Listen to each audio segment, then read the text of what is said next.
In America, we have rights, and our rights are related to our online and offline responsibilities of marketing ourselves into the jobs, the opportunities, and the industries into which we have skill sets, talents, and capabilities.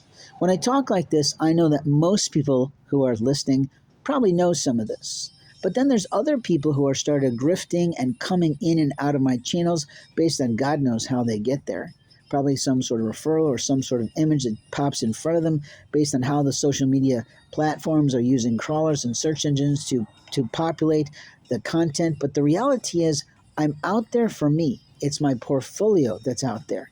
So when some little black bastard of Satan, and that's usually what I call him, is getting onto my social media profile, that's actually called identity theft. That's actually called fraud, and that's actually illegal in America. But do you care about that?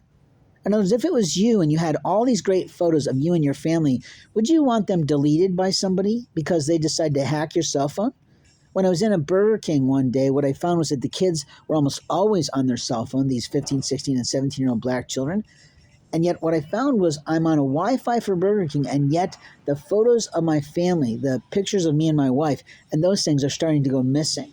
Do you know how many times the United States government has reset that for me with Google? It's amazing how many times they've had to do that for me because of the identity theft, the cybercrime, and the fraudulent behavior of just anyone and everybody who thinks, that's a guy who's homeless, let's just hit him.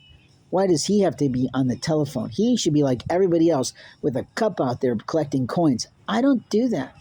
I make my living consulting people. I make my living helping people. I make my living ministering to people, and that's how I make my living. Now, I can call those different jobs by the actual job titles that are used in a LinkedIn network or something like an online job hunting network in terms of graphic designer, video producer, etc. But most people don't live in the lines of those words.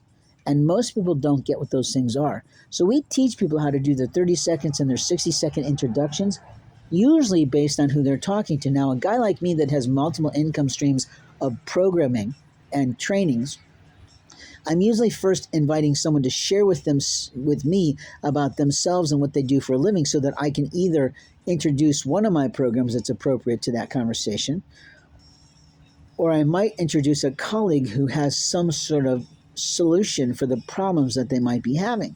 But it takes a little social skills to bring something out of someone to figure out who they are, what they're about, and what they're trying to achieve.